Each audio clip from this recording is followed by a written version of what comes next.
Hello, friends. Excuse me. Hello, friends. Welcome to In the Nick of Time. I'm here to tell you one of my favorite UFO stories. And I've said before that every time you hear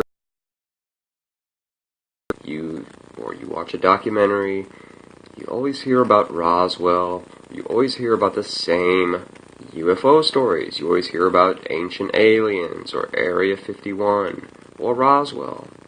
Well, I'm going to tell you, there's so many others, there's so many other cases that are a lot more exciting. And anyway, this is just one of them. And I decided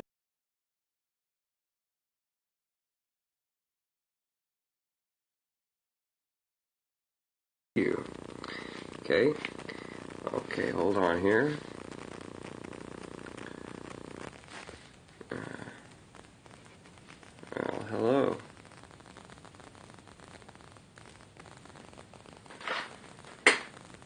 There we go.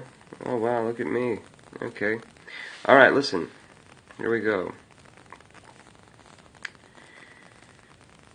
It was about 10:30 at night on June 22nd, 1976. Dr. Francisco Julio Padron, a physician, was being driven to Galdar on Gran Canary Island when he and his chauffeur saw a spherical object about the size of a 3-story building, 60 yards off the road. It was of grayish-blue color, but transparent. "We could see the stars through it," he said. Near the center of the sphere were 2 figures, well over 6 feet tall, who were either red in color or dressed in bright red. They had human faces with large eyes, and their heads gave off a glow. They wore cloth like helmets riding their ears. On the ends of their arms they had wing-like appendages, and they moved slowly, like hands. The car's radio went out, and the witnesses felt an intense cold. Then the object began to rise, apparently growing larger as it did so. Many other witnesses, including 3 astronomers at the observatory, saw the object take off. It approached the observatory, then made a sharp 90-degree turn and took off like a streak of light. Onions in the field over which the UFO found later to have been cooked, as if by burning. One of the most bizarre reports of unusual phenomena occurred here. Although this case features a most extraordinary description of aliens and their craft, the occurrence is extremely reliable in that it includes multiple witness reports which agreed in all aspects of the case. Okay, let's read on here. The lights and their maneuvers were different from anything residents of the area had seen before. Newspaper headlines the next morning proclaimed that thousands of people had witnessed a spectacular phenomenon which lasted 20 minutes. The most sensational aspect was the sighting of the aforementioned sphere occupied by the strange alien beings. 3 days later,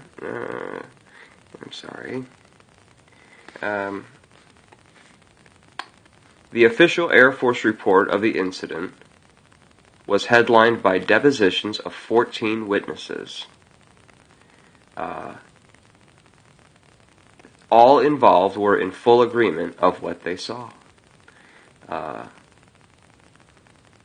The most incredible account of the sphere was submitted by Dr. Leon, who lived in the city of Gua. His report is the most voluminous of the entire investigation. His background was thoroughly investigated, and he was found to be an upstanding, sane professional whose word was considered truthful. He had summoned to make, in his account of this, he had summoned to make a house call, and he had commissioned a cab to take him to a location, the town of La Rosas. As they rode along, the doctor and the cab driver were engaged in a little conversation. Suddenly, the car lights pointed out a slightly luminous object in the shape of a sphere. The object either landed or was hovering just above the ground. The object was made of a totally transparent and crystalline-like material. The doctor and driver both observed stars through the sphere. The object was bluish in color with a radius of about 100 feet. The large part of the orb contained a platform of aluminum-like material with 3 consoles. At each side of the center there were 2 huge figures from 8 to 10 feet tall. They were dressed in red and always faced each other. The beings were humanoid in shape, with large heads covered with a type of helmet. The doctor, hardly believing his own eyes, asked for confirmation from his cab driver. "Are you seeing what I am?" he asked. The driver exclaimed, "My God, what is that?" The cab was only a short distance from the patient's house, and upon arriving, the doctor observed a type of bluish smoke coming from a tube rising through the center of the object.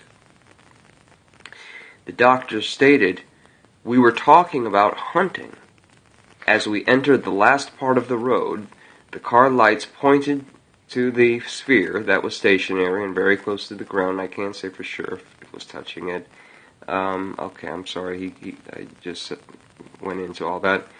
He said the sphere grew to an enormous size as it began to ascend into the sky. The doctor ran into the house and told the family about what he had just seen. Running outside, they observed the orb, which was now extremely high in the sky. It reached an enormous speed and accelerated away from their township. Finally, it dissolved into a smaller size and disappeared.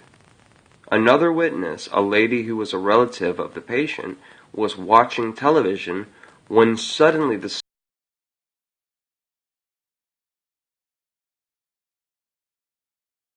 saw the doctor's cab and this blue sphere above it. She also noted that the sphere was transparent with 2 beings inside. Shocked, she closed the windows, the doors, and began to pray. Folks, this is I think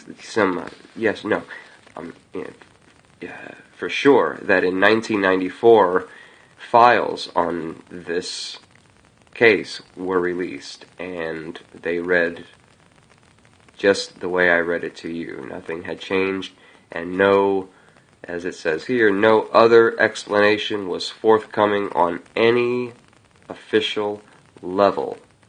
And the Canary Island phenomenon remains today as an authentic, well-documented sighting of an unidentified flying craft with occupants. So, that's all tonight. Maybe tomorrow night I'll read you another one, or maybe we'll talk about something else. But I want to get in the habit of broadcasting on Periscope. But it doesn't seem like too many people know about it. But whatever, I'll just keep throwing them out there, and hopefully everybody will catch on. And, well, it's Thursday night. You all have a great weekend. Thank you. Oh, by the way, here is a artist rendition of the craft.